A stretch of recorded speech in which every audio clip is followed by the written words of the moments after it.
President Trump's pick to lead the nation's labor stats is pushing to end one of the most crucial measurements of U.S. economic activity. In an interview with Fox News, E.J. Antony suggests suspending the monthly jobs report, claiming the data is flawed.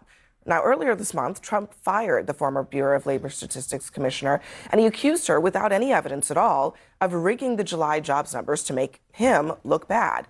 Now, that same day, Antony appeared on Steve Bannon's podcast and had this to say about who should fill that role instead. Have we put in our own person into BLS? Is a MAGA Republican that President Trump knows and trusts? Are they running the Bureau of Labor Statistics yet, sir? No, unfortunately, Steve, we still haven't gotten there. And I think that's part of the reason why we continue to have all of these different data problems.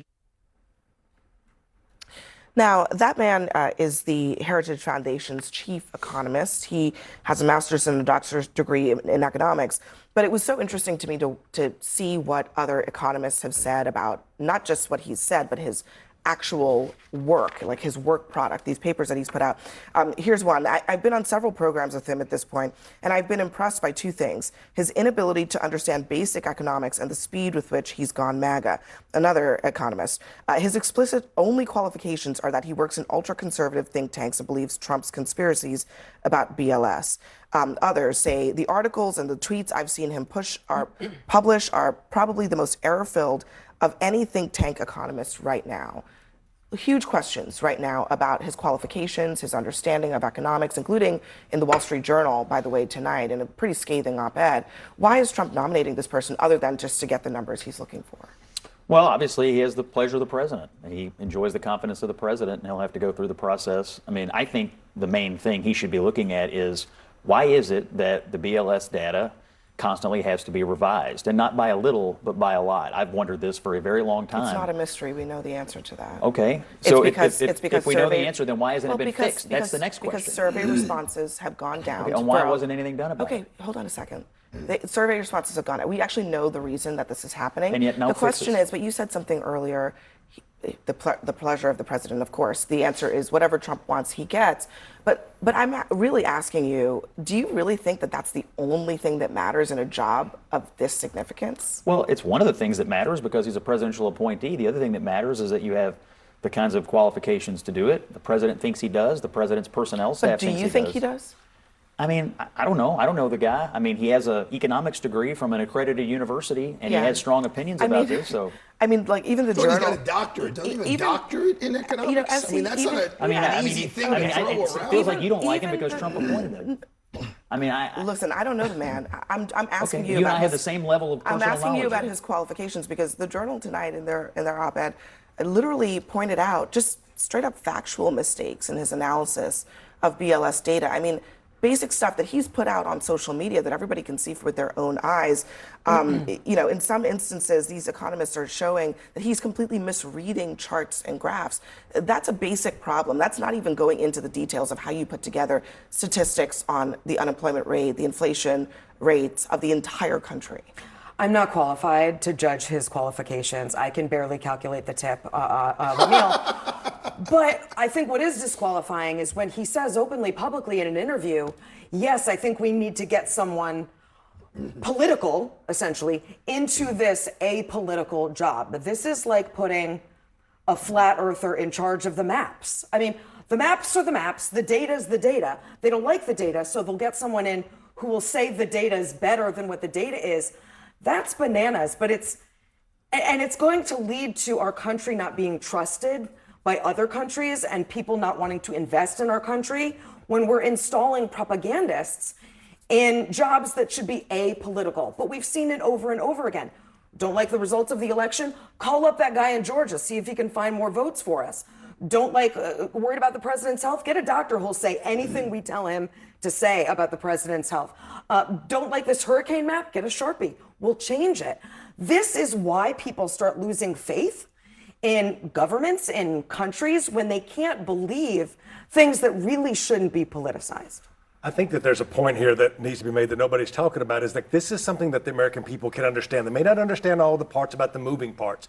If you're a Donald Trump MAGA, you say he should be able to whoever. If you're a left-wing Democrat like me, you're going to hate everything that he does. But folks in the middle be like, I understand not liking the data. Most folks don't like the data on their scales when they stand on it, and they get a new scale because they don't worry about that one's broken. This one must be broken.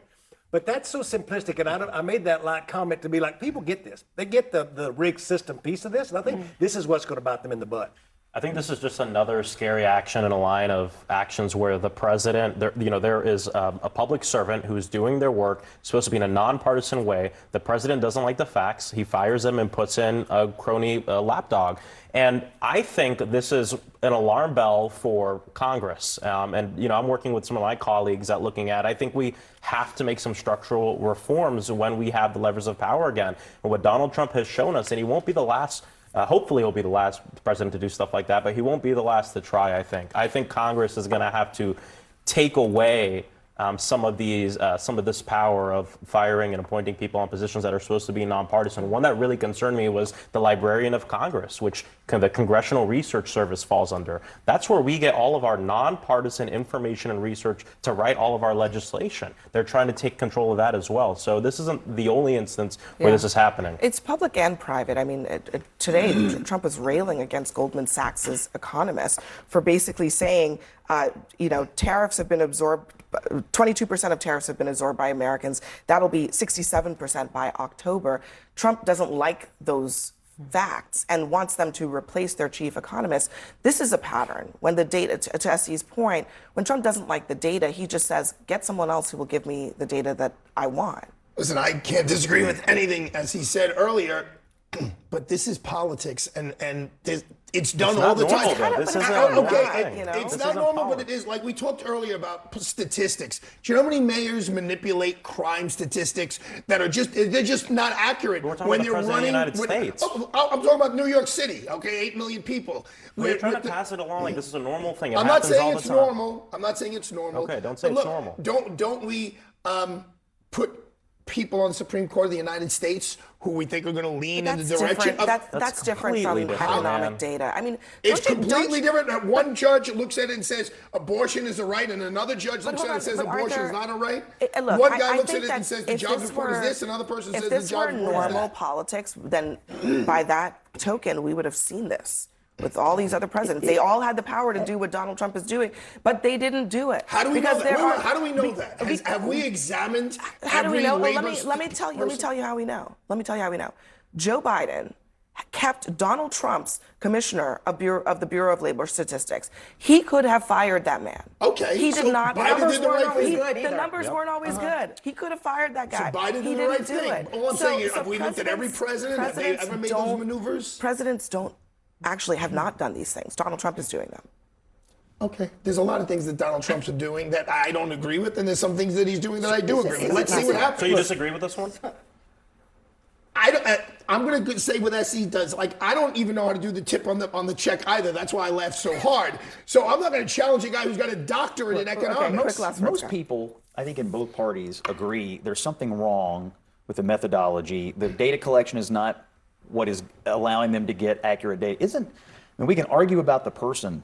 Isn't the goal here for this new person in the office to fix the way we collect the data so that we're not constantly revising these numbers? To me, you want trusted data? We haven't had trusted data in years because we keep revising. That he fired someone because he didn't like the numbers. I mean, this is... I don't know that he's not. But this is literally the DEI, anti-DEI administration claiming that everybody... person of color is not qualified, and then they put this guy in who economists are saying he's not even reading charts and graphs properly.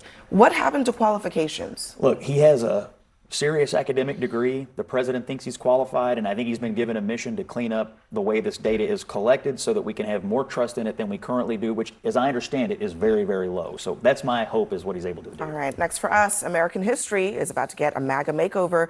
The White House will now review Smithsonian exhibits to fit Trump's historical vision. We'll debate next.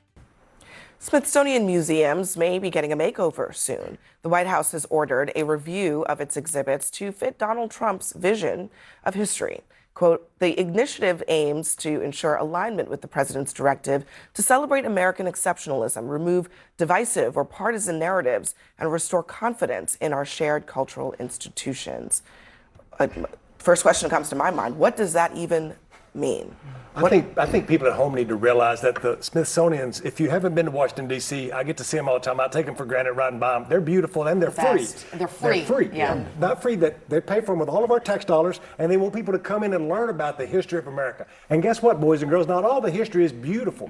Not all the history is what you want it to be, but it's the history. And we learn from our history, and it makes it really good. And I like it. As a guy who never went to college, we talk about this, I find it fascinating to go into these things and learn things, like a little boy learning things. And they're ours. So any changes to this is not good. And I'm not talking about just African Americans or Mexicans or whoever else out there thinks that they're going to be slighted. You go to the Native American Museum, you'll cry at what we've done to Native Americans, because we should learn from that and learn to be better people all the time. And so this drives me nuts. Yeah. It's also scary because we're talking about, we're in the time now where politicians are trying to rewrite history. I mean, this is happening in my state of Florida a few years ago. Ron DeSantis came out in his Board of Education and said, you know what, we're going to change what kids read about when in terms of slavery. We want people to read and kids to read that black people that were enslaved received personal benefit from it. So I just don't, why are Republican politicians so comfortable with going in and trying to change history and the way our students are learning about where our nation has been and where we're going? It's a very scary thing. It's an important question. I mean, why does history have to be, I don't know, like just whitewashed in a way that only represents America in one particular way? Why can't it just be accurate? Well, when I read the White House statement, they do want the historical exhibits to be accurate. So this is one of those situations where nothing has happened yet. A letter has gone out that they would like to talk to the Smithsonian about the content of the exhibits, but nothing has actually happened. So you don't actually know what, if any, changes are going to be made. We are in the midst of getting ready to celebrate our country's 250th anniversary. I can tell you this, it is of vital interest and importance to the White House that this celebration be pro-America, and that everything we do as a government celebrate American exceptionalism and what's good about this country. And there are people who would like to tell a negative story about our country. Yeah, Some of it is negative, Scott. Yeah, Some of it is negative. Do you not think that there are parts of our history that are negative? Of course, but what the parts of our country and our longevity and what we've built and what we've corrected and how we've improved and the progress we've made, that is the story of American exceptionalism. And that's what they want to portray. If you're a child and you want to teach your child where America has come from, how do you even do that without getting into the nitty-gritty of the good, bad, and the ugly? And to answer your question about how do we know what they're going to do, well, we already kind of know what they've done so far. March 28th, Trump targets improper ideology at the Smithsonian in an effort to shape arts and culture and history. February 13th, transgender and queer erased from the Stonewall Uprising National Monument website. Gay rights icon Harvey Milk's legacy slighted by decision to rename a Navy ship. War heroes and military firsts are among 26,000 images flagged for removal in the Pentagon's DEI purge. Some of those flagged simply because, for example, the Enola Gay use the word gay in it. It's completely even out of context because they're just using keywords to search for things that seem like DEI. Look, every country has horrible parts of its history. I mean, you can find me one that doesn't, and I'll throw you a bouquet. I think what the president is looking at, and I don't know this personally, but what are we going to highlight? Are we going to highlight that this young man who is probably going to win to be the mayor of the city of New York came over here as an immigrant, and now he may be the mayor of the city of New York? Find me another country where that happens in 2025. It is not a common thing. So are we going to highlight that part, or are we going to highlight 200 years ago what we did to Indians to take over the state of California? I'm not saying we should whitewash it, I'm just but asking, what are we going to show why off? is this an either or? I mean, do you really Because it's want what you're going to highlight. You always highlight but something. do you really want a history in which you ignore what what happened to Native Americans in this country? Do you want to walk into the Air and Space Museum and talk about the two challengers that exploded, or do you want to talk about? You read want, about it. or- You read about yes, it there. but it could be Have you over in been? the left. Yes, but it could be over in the left-hand corner. You want to walk in and say, "We were the first country to put a person on the moon. We were the first country to do this." And yes, then in the corner, you talk about the things that we screwed up. That's the truth. This is very Russia coded. Yeah. You know, the first I didn't say to thing, erase it. It's what you highlight versus what you. Yeah, I'm not saying you should another word disappear. for what you're saying is propaganda. And So you want to talk about the Columbia blowing up? Let's walk into the Air and Space Yeah, let's Museum talk and about talk it so about we never Columbia do it blowing again. up. But what about the accomplishments? Okay, hold on, Arthur. Can I- Go ahead, Desi. Just let me get a thought out. One of the first things Russia did after it invaded Ukraine illegally was have the Ministry of Culture review all the museums to make sure that they were sufficiently pro-Russian exceptionalism. It took over around 40 museums in Ukraine. It turned one museum in Mariupol, Ukraine, into the Museum of Andrei Zvanov, who was Stalin's propaganda minister. This stuff happens all the time in totalitarian and authoritarian countries that want to whitewash history for the benefit of propaganda.